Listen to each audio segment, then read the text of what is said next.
noite, graça e paz. Deus continue a nos abençoar essa noite.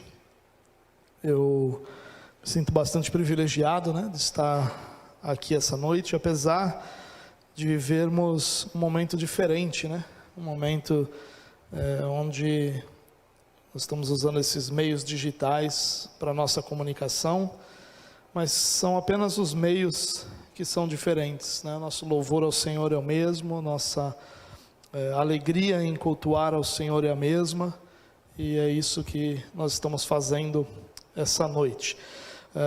Como o pastor disse, eu sou pastor da Igreja Presbiteriana Eclésia, em Santos. Nós estamos ali bem no coração da Zona Noroeste, na Caneleira, bem próximo à avenida principal Nossa Senhora de Fátima, e estamos juntos há um pouco mais de 5 anos, quase 6 anos já, a nossa igreja, louvando ao Senhor, e é um privilégio. Eu trago à Igreja Presbiteriana do Guarujá um grande abraço carinhoso da nossa igreja também. Os irmãos hoje estão em conjunto, talvez seja até alguma coisa meio inédita, pastor? Uma transmissão assim de 2 igrejas juntas no mesmo domingo, Quem sabe isso possa acontecer mais vezes, e a gente aproveitar esse momento para termos menos pessoas juntas e a comunhão aumentada, ainda que de forma digital. Bom, eu quero compartilhar uma palavra com vocês, que está em Filipenses capítulo 4, os versos 6 a 7. Antes de ler, eu queria apenas trazer um pequeno contexto bem rápido, que a carta aos Filipenses, carta que Paulo vai escrever à igreja na cidade de Filipos, ela está num contexto similar ao nosso, não de pandemia, mas de sofrimento, de incertezas. E o apóstolo Paulo, que é o autor dessa carta, estava preso, provavelmente em Roma, e ele vai escrever à igreja de Filipos, e essa igreja, essa cidade, na verdade, foi a porta de entrada do evangelho na Europa, e ele vai escrever para reafirmar o evangelho que ele havia já anunciado, que a igreja já havia recebido, e também para lidar com algumas situações pontuais, alguns perigos, Primeiro ele trata dos externos, depois dos perigos internos. E mesmo diante de todo esse cenário caótico, essa carta vai ser identificada por muitos teólogos como a carta da alegria, a carta onde Paulo vai expressar sua alegria, sua gratidão ao Senhor, vai expressar a alegria cristã que é superior às circunstâncias e a tudo aquilo que nos cerca todos os dias. E hoje nós vamos nos ater a 2 versos apenas do capítulo 4, como eu disse, os versos 6 e 7. Então eu queria ler esses versos com você, versos 6 e 7 de Filipenses capítulo 4. Não andem ansiosos por coisa alguma, mas em tudo, pela oração e súplicas e com ação de graças, apresentem seus pedidos a Deus. E a paz de Deus, que excede todo entendimento, guardará o coração e a mente de vocês em Cristo Jesus. Há alguns dias eu ouvi uma entrevista de um médico, um dos responsáveis por um hospital muito grande aqui no estado de São Paulo, que ele dizia que, além de todos os problemas que esse vírus vem causando, como a superlotação das unidades de saúde, muitos falecimentos, além de todos esses problemas que já são terríveis, ainda se agrega a isso o número de casos de pessoas com quadros de ansiedade aumentando a níveis, segundo ele, jamais vistos. É claro que é compreensível esse aumento, dessa ansiedade, mas eu fui levado a pensar nesse texto que nós acabamos de ler. E o que eu gostaria de fazer com você essa noite é dar uma olhada cuidadosa, detalhada para esse texto, para que nós pudéssemos compreender o que Paulo quis dizer aqui. Muitas vezes uma leitura superficial nos dá uma compreensão superficial, e nós precisamos olhar para esse texto, porque Paulo está falando de um assunto que, apesar de estar a mais de 1900 anos de distância de todos nós, é muito presente, é muito atual, é muito real em tudo aquilo que nós estamos vivendo, em todos esses momentos que nós estamos passando, não só aqui no Brasil, mas no mundo todo, né? Essa é uma das belezas da palavra de Deus, né? Como ela se mantém atual, apesar do tempo, apesar dos locais, apesar de qualquer circunstância, a palavra de Deus ela é sempre atual e verdadeira. Paulo começa dizendo assim, não andem ansiosos por coisa alguma. E eu penso que se preocupar, irmãos, é uma realidade importante na nossa vida, até necessária. Falar que não dá para a gente se preocupar, não é possível, é necessário que a gente se preocupe. Existem muitas coisas que são nossas responsabilidades e nós precisamos lidar com elas, né? Mas é impossível lidar sem nos preocupar com nos preocuparmos, né, com algumas dessas realidades. Mas muitas vezes nós atravessamos o limite, né, e transformamos essa preocupação em ansiedade. E ainda que a gente possa se preocupar com aquilo que é de nossa responsabilidade, como eu disse, isso não é ruim, nós não devemos estar continuamente debaixo de uma ansiedade, de uma inquietação, de uma angústia. É isso que Paulo está nos ensinando aqui. Que apesar das preocupações fazerem parte da vida, apesar de nós termos que nos preocupar com muitos aspectos da nossa vida, nós não devemos de forma alguma permitir que essa seja a nossa realidade, uma vida de ansiedade, de inquietação, de angústia. Essa palavra que é traduzida aqui por ansiosos para nós, né, ela vai trazer uma ideia de estrangulamento, vai trazer a ideia de que a ansiedade nos sufoca, que a ansiedade nos tira o equilíbrio, nos dá a sensação de estarmos sendo puxados em diversas direções. Aliás, essa é um dos significados dessa palavra, como se nossa fé nos levasse para um lugar, nossas preocupações para outro lugar, as cobranças para outro lugar, nós nos sentíssemos puxados para todas as direções. Essa é a sensação, na verdade mesmo, quando nós estamos ansiosos por alguma coisa. E quando Paulo diz que nós não devemos andar ansiosos por coisa alguma, ele aponta para a origem dessa ansiedade, as circunstâncias da nossa vida. O Paulo está falando aqui de uma ansiedade que é fruto das circunstâncias que nós estamos vivendo, dos momentos específicos, pontuais da nossa vida. E quando nós olhamos apenas para as circunstâncias, sem considerar o todo, né, sem considerar tudo aquilo que está à nossa volta, sem considerar Deus, sem considerar o que nós já vivemos com Deus, sem considerar as promessas de Deus, sem considerar tudo que está à nossa volta, sem olhar para Deus, né, como a própria Escritura nos ensina, nós nos tornamos insensíveis. Na verdade, tem um texto em 2 Crônicas capítulo 20, segundo livro das Crônicas capítulo 20, onde Josafá vai aplicar exatamente esse princípio. Alguns exércitos estão em vias de atacá-lo, e ele junto com o povo se põe em oração. E em certo momento dessa oração ele diz o seguinte: Senhor, esse grande exército está vindo contra nós, nós não sabemos o que fazer, mas os nossos olhos se voltam para Ti. É exatamente esse princípio, é o princípio de que, apesar das circunstâncias, os nossos olhos precisam estar em Deus, nós precisamos olhar para o Senhor, para o que Ele fez, para o que Ele é, para o que Ele faz, para as suas promessas, porque caso contrário, as circunstâncias vão nos puxar para uma outra direção, e essa ansiedade vai tomar conta da nossa vida. As coisas fazem parte da nossa vida também, irmãos, circunstância após circunstância, mas nenhuma delas deve nos tornar ansiosos, nenhuma das circunstâncias da nossa vida tem o propósito estabelecido por Deus de nos tornar ansiosos, de nos escravizar, e nós precisamos nos lembrar sempre disso. Eu acho que a época que nós vivemos é uma época que exige que nós cristãos lembremos que Deus tem o controle de todas as coisas, que Ele sempre teve, que Ele tem e que Ele sempre terá, que nenhuma circunstância, por pior que possa parecer, está à parte do seu governo, à parte do seu controle, à parte do seu poder. Ao contrário disso, cada mínimo detalhe de toda a existência de cada um de nós está debaixo da poderosa mão de Deus, está debaixo do controle do Senhor.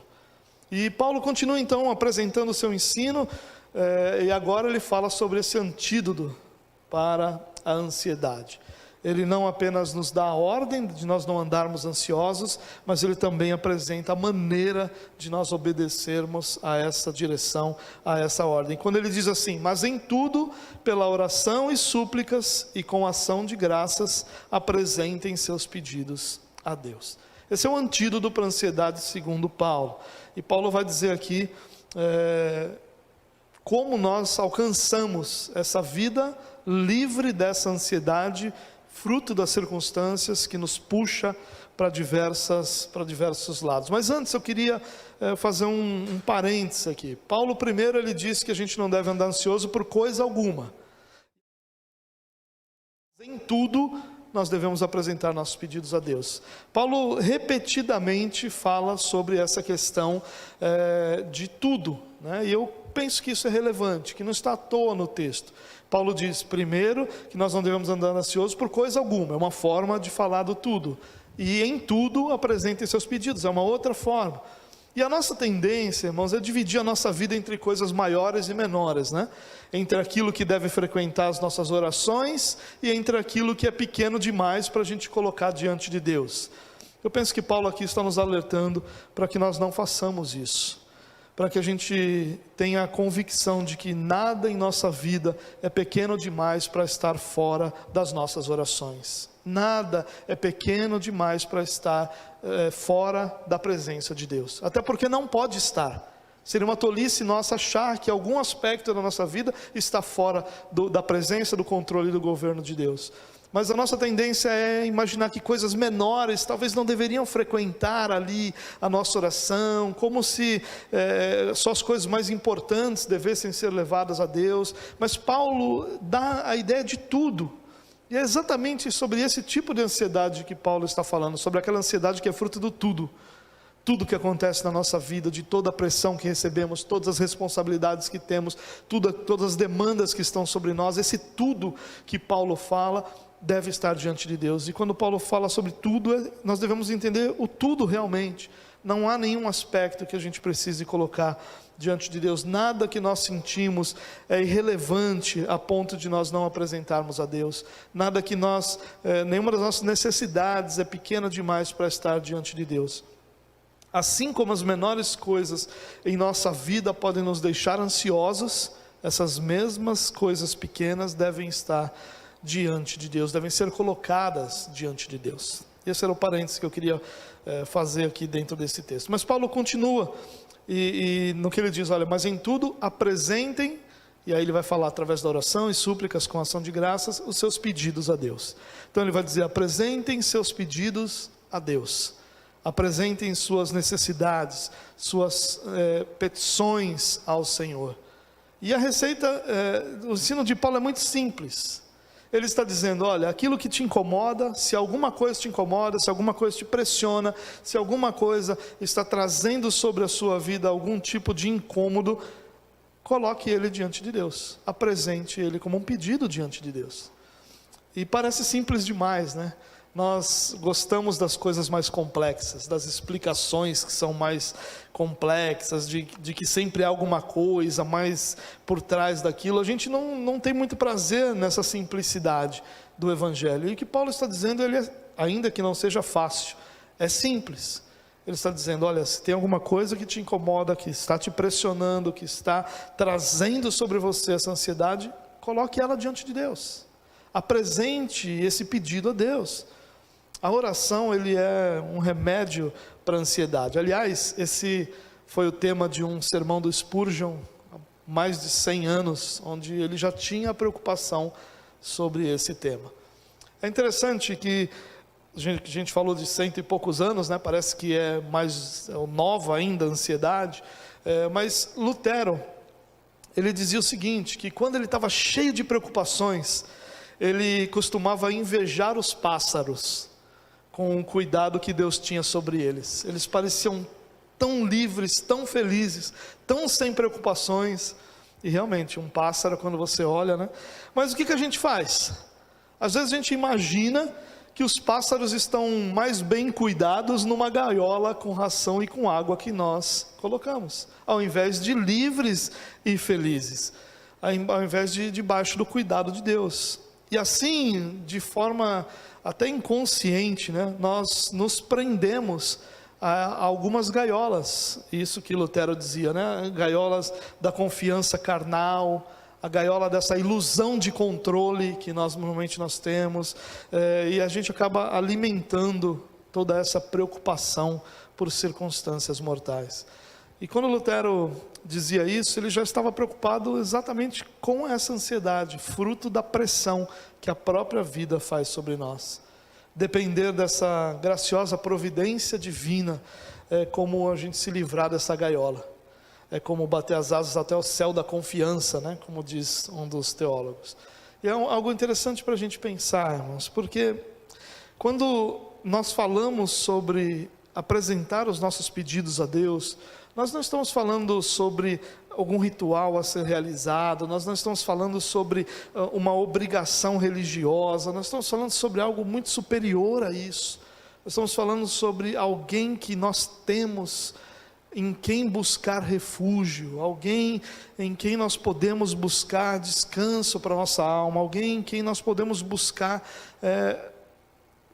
se livrar, se libertar dessa gaiola que muitas vezes é a nossa própria ilusão de ter o controle de todas as coisas. E Paulo continua, ele diz, olha, apresente seus pedidos a Deus pela oração e súplicas e com ação de graças. Aqui ele vai nos dar o como apresentar os nossos pedidos a Deus, porque ele poderia resumir dizendo, olha, não andem ansiosos por coisa alguma, antes coloquem tudo o que vocês têm como petições, ou apresentem suas petições a Deus. Esse é o resumo do que ele fala. E ele vem dizer agora como é que nós apresentamos os nossos pedidos a Deus?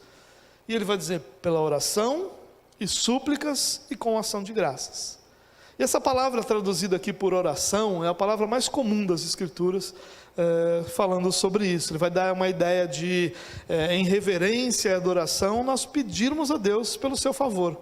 É um pedido de um pai, de um filho, aliás, diante do seu pai, é um pedido pelo cuidado diário, é um pedido para que Deus nos abençoe. É uma ideia mais ampla de eu tenho um pai e eu peço para o meu pai que o pai cuide de mim. Essa é a ideia da palavra oração aqui que Paulo apresenta. Mas ele continua falando das súplicas. E a ideia dessa palavra súplicas, ele vai trazer a ideia de pedidos específicos, de necessidades pessoais, pontuais, que as circunstâncias estão colocando sobre nós. Então, ainda que a gente não precise fazer essa diferenciação, como se Paulo estivesse dizendo, olha, ore desse jeito e desse jeito. É claro que a ideia de Paulo aqui é que a gente ore e não precisamos fazer essa diferenciação. O que ele está dizendo é que seja uma oração por cuidado, por tudo o que está acontecendo, uma coisa mais genérica como a gente faz, né? Senhor, nos guarde num momento como esse. Ele também está dizendo que nós devemos apresentar a Deus aquilo que pessoalmente é a nossa necessidade. Aquilo que pessoalmente está como um peso sobre os nossos ombros. É isso que ele fala das súplicas. A súplica não é só a ideia de como você pede, mas é do que você pede. É uma necessidade pessoal, é uma realidade pessoal de cada um de nós. É sobre aquilo que nós enfrentamos, sobre aquilo que nós precisamos, sobre os pesos que estão sobre nós. E Paulo está dizendo, olha, para que você não ande ansioso, a receita é que você coloque cada uma das suas necessidades, sejam elas mais amplas ou sejam elas extremamente específicas e pontuais, diante de Deus. Não lide com nenhum desses pesos sozinho. Apresente a necessidade de cada um desses pesos diante de Deus. Apresente ao Senhor cada uma dessas realidades. E por mais simples que isso possa parecer, não é fácil para nós. Porque nós vivemos debaixo dessa realidade que é a queda. Nós vivemos debaixo dessa tragédia que é uma humanidade caída. E dentro dessa realidade o que nós queremos é controle. O que nós queremos é saber, o que nós queremos é ter razão, é isso que nós queremos para a nossa vida. E quando nós nos colocamos diante de Deus em oração, nós estamos dizendo que nós não podemos Por isso nós estamos colocando diante daquele que pode aquilo que nós necessitamos. A oração, ela é uma forma de apresentar não só a Deus os nossos pedidos, mas apresentar também quem Deus é diante de toda circunstância. Porque quando eu oro, eu digo, é Ele que pode, é nele que está a minha confiança, é Ele que tem capacidade, poder, força, condição de mudar essa circunstância que eu estou vivendo. Não é a minha força, a minha capacidade, o meu poder que me leva a resolver uma circunstância, uma necessidade, mas é meu próprio Deus, Ele que é poderoso para fazer tudo isso. E Paulo diz que nós devemos apresentar esses pedidos a Deus, através da oração e das súplicas, e com ação de graças. E aqui o que Paulo está dizendo é que é assim que nós oramos. Nós oramos com o nosso coração cheios de gratidão, por sabermos que Deus é o nosso Pai, que as nossas orações são ouvidas e que nós não ficamos desamparados em nossas necessidades, que nós não vivemos sozinhos, que nós não estamos deixados, não fomos deixados à nossa própria sorte, mas que ao contrário disso, nós temos um Pai cuidadoso, generoso, bondoso, justo, santo, com quem nós podemos contar. Por isso nosso coração se enche de alegria.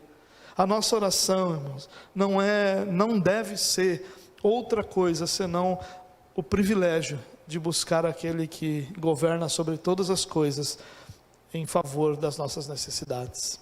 Se nós desejamos, irmãos, que as ansiedades da vida não nos sobrecarreguem, nem que nós sejamos sufocados pelas circunstâncias da nossa vida, nós devemos nos lembrar daquelas palavras de Jesus em Mateus capítulo 11, que muitas vezes nós conectamos exclusivamente a um evangelismo, mas é a palavra de Jesus onde ele diz: venham a mim todos os que estão cansados e sobrecarregados, e eu lhes darei descanso.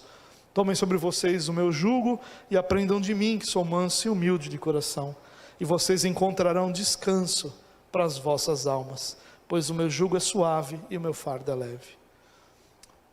Nós talvez conheçamos tanto esse texto, talvez a gente já tenha dito esse texto para tantas pessoas, que talvez a gente já não seja mais tão impactado por esse texto. Mas eu penso que num momento como o que nós vivemos, o que muita gente está em busca, é de descanso para suas almas. É de um coração que possa descansar na certeza de que Deus está no controle de todas as coisas. E quando nós oramos, irmãos, nós somos lembrados dessa verdade, de que nós estamos diante daquele que pode todas as coisas. E aqui nós precisamos mais uma vez ser lembrados, irmãos, que a oração não é uma atividade religiosa, como se nós estivéssemos simplesmente cumprindo uma espécie de dever religioso, porque isso reduziria a oração a uma coisa muito pequena, a uma tarefa como outras tarefas que nós acabamos executando em nossa vida. Mas nós precisamos, e talvez por enxergá-la assim é que nós tenhamos tanta dificuldade de orar. Mas se nós passarmos a olhar para a oração como privilégio de nos relacionarmos com o nosso Pai, de sermos por Ele cuidados, de estarmos diante daquele que nos redimiu, que nos resgatou, que transformou a nossa vida, mas que sustenta também a nossa vida a cada momento que nós vivemos. Se a gente entender esse privilégio que nós temos, nós vamos enxergar a oração como algo muito mais valioso do que enxergamos. Talvez seja pelo fato de nós não enxergarmos a oração como o privilégio de estar diante de Deus, é que nós não tenhamos tanta facilidade de orar. Seja talvez porque a gente nunca percebeu como em muitos momentos da nossa vida, tudo o que a gente precisou foi de alguém que nos desse um apoio. E o que a oração provê é isso, é a presença de Deus como sustento para quem nós somos e para o que nós vivemos. O que Paulo diz aqui é: se você não quer andar ansioso, sobrecarregado, com os fardos e pesos sobre as suas costas, ore, busque a Deus, coloque diante de Deus cada uma das suas necessidades, cada um dos seus pedidos, e faça isso com o coração alegre, feliz, cheio de gratidão, porque sua oração é ouvida e você está diante do Deus que pode todas as coisas. E Paulo termina esse trecho que nós estamos olhando essa noite, dizendo assim: e a paz de Deus, que excede todo entendimento, guardará os seus corações e as suas mentes em Cristo Jesus. Esse é o resultado da oração. Eu tenho um amigo que me disse algumas vezes que ele ora porque ele entende que aquilo é um privilégio e algo que ele deve fazer, mas que ele não gosta muito dos resultados da oração. Porque usualmente, depois de um momento de oração, ele sai transformado e não a circunstância. O que ele queria era que a circunstância fosse transformada. E o que Paulo está dizendo aqui é isso, que seja a circunstância transformada ou não naquele momento, teu coração será outro, depois de colocar diante de Deus aquilo que são as suas necessidades. E esse é o maior fruto da oração. O maior fruto da oração não é eu orar por dinheiro e o dinheiro aparecer. O maior fruto da oração é eu orar seja pelo que for, e independente de como a circunstância acontecerá naquele momento ou no momento seguinte, meu coração está em paz, sabendo que Deus ouviu minha oração e que Ele tem o controle de todas as coisas. A maior transformação produzida na oração é o meu próprio coração em paz com tudo aquilo que Deus está fazendo. Quantas vezes, irmãos, talvez você tenha essa experiência, você já foi orar irado? Você já orou irado? Acredito eu que deve ser um dos maiores deleites do Senhor, quando um filho seu vai orar irado. Porque todas as vezes que eu orei irado na minha vida, eu terminei a oração envergonhado da ira que eu tinha no começo da oração. Como se você vai orar dizendo: Senhor, não é possível. E aí a gente usa aquelas formas todas caídas de falar, né? Senhor, eu faço isso, Senhor, eu tenho feito aquilo. E nós vamos listando méritos, né? A gente diz que não acredita nos méritos, mas na hora da raiva a gente vai listando méritos, né? Como se a gente tivesse vários deles. E aí a gente vai falando disso, daquilo, e inconformado com a situação. E à medida que você vai orando, que o Espírito de Deus vai ministrando o seu coração vai entendendo que o seu olhar é que está errado, teu coração vai sendo cheio de paz, teu coração agora não mais sente essa ira, sua mente não mais pensa de forma tão deturpada, e o final daquele momento é o teu coração em paz, você feliz, porque você sabe que apesar de tudo que você experimentou até aquele momento, Deus está fazendo de forma que Ele seja glorificado em cada passo da sua vida. Por isso que eu entendo que esse momento de quando nós vamos orar, e eu falei irados, mas pode ser contrariados, nós vamos orar frustrados, ou seja qual for o sentimento, que não seja aquele sentimento ideal naquele momento, sempre que isso acontece e você ora, sempre teu coração vai ser inundado de paz, e tua mente e o teu coração vão ser guardados daquilo que até talvez tenha te levado à oração, aquele sentimento com o qual você chegou na oração. E quando tudo isso passa, você olha e diz: Senhor, obrigado, porque o Senhor não me ouviu no que eu queria.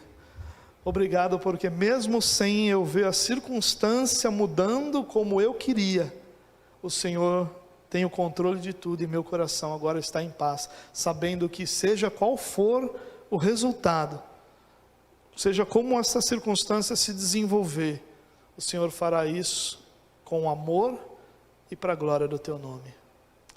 Sabe, irmãos, o que nós muitas vezes precisamos, não é que necessariamente alguma coisa mude. Quero lembrar você o contexto de Paulo aqui.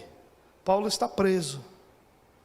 Paulo está escrevendo uma carta para possivelmente a igreja que mais o apoiou em todo o seu ministério, com quem ele tinha um relacionamento profundo, íntimo, e que certamente esses irmãos, os nossos irmãos filipenses, estavam abatidos por essa prisão de Paulo.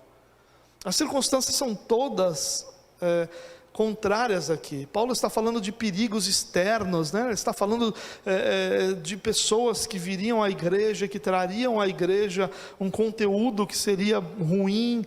Paulo está também falando de perigos internos, da quebra da unidade, da falta de unidade. Tem muita coisa em jogo aqui, mas Paulo fala que o resultado da oração é que o nosso coração seria inundado de paz.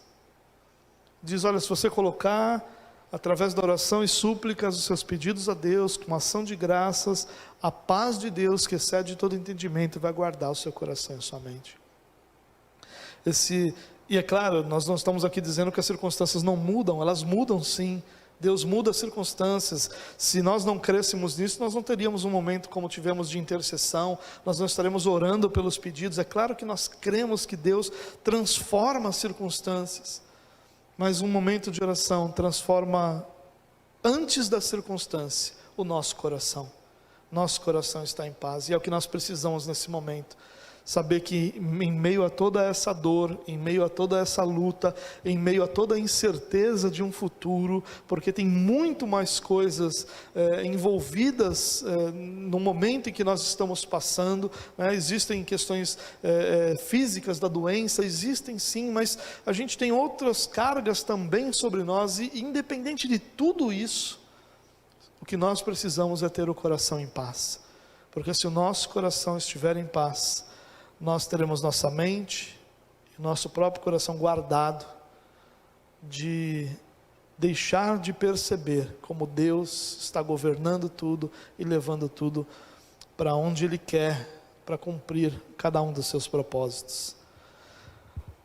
Como eu disse, esse é o resultado da oração. A oração sempre muda você, ainda que a circunstância não mude, você é mudado. Quando nós depositamos nossa confiança no Senhor, irmãos, nós somos inundados dessa paz que acalma o nosso coração, que traz descanso para a nossa alma, uma paz que vem de Deus, que transcende qualquer entendimento e que guarda nosso coração. E é interessante que ele diz que é uma paz que excede o entendimento. Por que ela excede o entendimento? Porque é uma paz que coexiste com a dor, que coexiste com a tribulação, que coexiste com a tempestade, que coexiste com a frustração. É a paz que Deus tem e que nos é concedida em Jesus Cristo. É uma paz que excede o entendimento, porque ela não precisa que tudo esteja em paz para que nós estejamos em paz. Como diz o reverendo Hernandes Dias Lopes, a paz que Deus nos dá não é uma paz de cemitério. A paz do cemitério é aquela paz de que agora ninguém pode fazer nada com quem está enterrado lá. Não é essa paz que Deus nos dá. Ela é uma paz que coexiste com todas as lutas e tribulações da nossa vida, que nos é concedida em Cristo Jesus. Essa paz guarda o nosso coração e nossas mentes. Nossos sentimentos e pensamentos são protegidos. E é interessante que esse verbo guardar, que Paulo está usando aqui, que vai guardar o nosso coração e nossa mente, é a ideia da sentinela, aquele guarda que ficava protegendo nas guaritas, né? Em cima dos muros, né? Olhando e guardando a cidade, protegendo a cidade de invasores. É essa ideia, é a ideia de sermos guardados. É um termo militar que Paulo está utilizando aí. Estamos guardados de invasores. E aquele que deposita a sua esperança no Senhor é como aquele que vive na fortaleza impenetrável. E Jesus Cristo é a nossa fortaleza. É exatamente isso que Paulo está dizendo. Nós estamos guardados nessa fortaleza impenetrável que é Jesus Cristo. Isso me fez lembrar daquele hino Castelo Forte, do Martinho Lutero, né?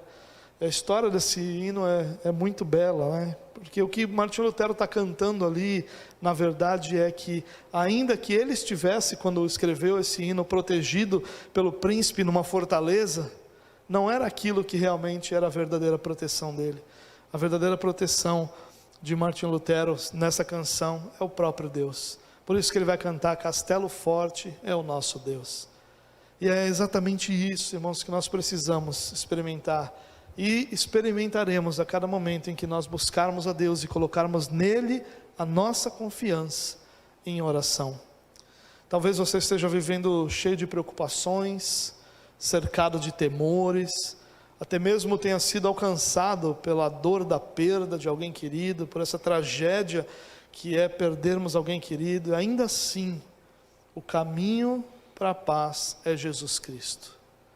Coloque nele sua esperança, creia na sua palavra, e você vai encontrar descanso para a sua alma. Eu quero encerrar esse meu tempo aqui dizendo que nós deveríamos ousar orar. Nos dias em que nós vivemos, na época em que nós vivemos, a oração é uma ousadia.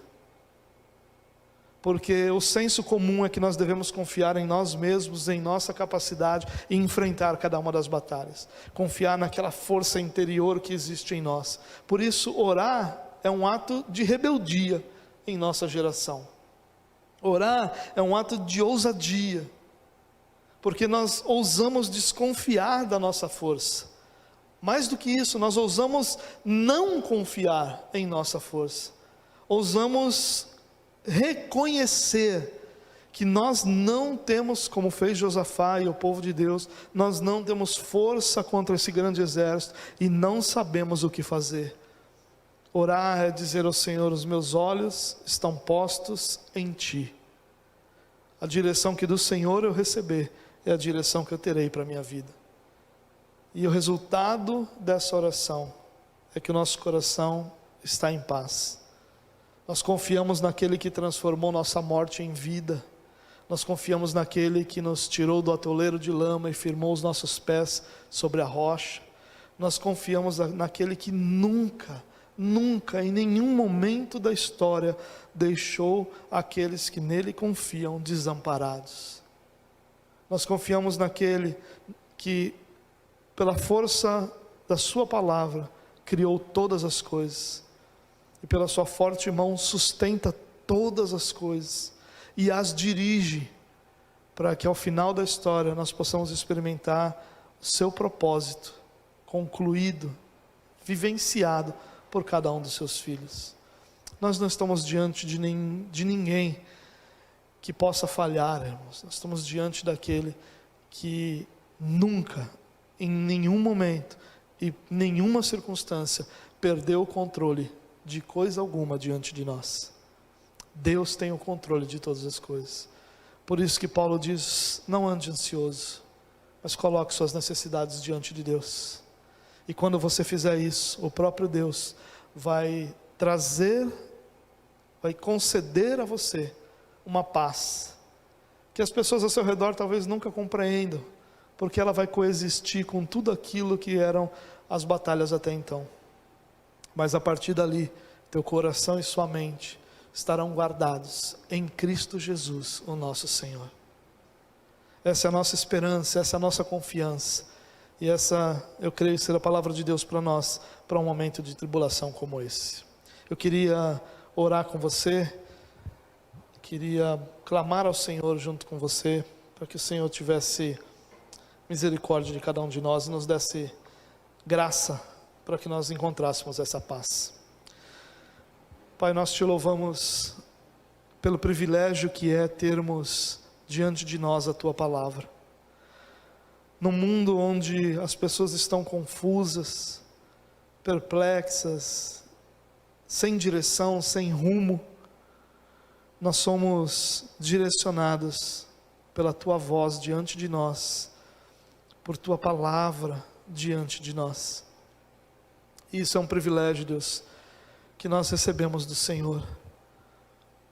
E a nossa oração, Deus, é que o Senhor nos ensine a confiar nessa palavra, a cada dia mais, a cada momento, a cada passo da nossa vida, que a nossa confiança esteja no Senhor e somente no Senhor.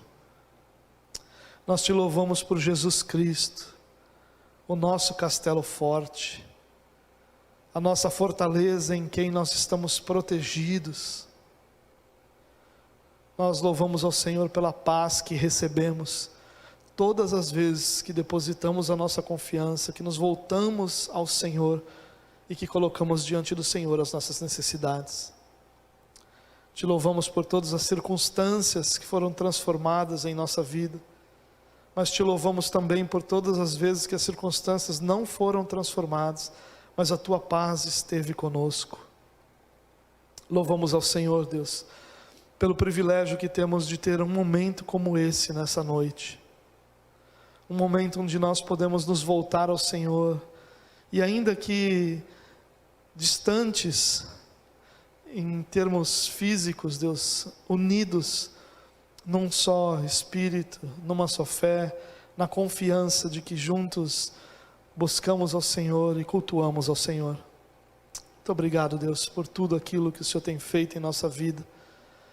E a nossa oração, mais uma vez essa noite, é que o Senhor alcance aqueles que estão vivendo dias difíceis, tempos difíceis, que estão vivendo angustiados e sobrecarregados.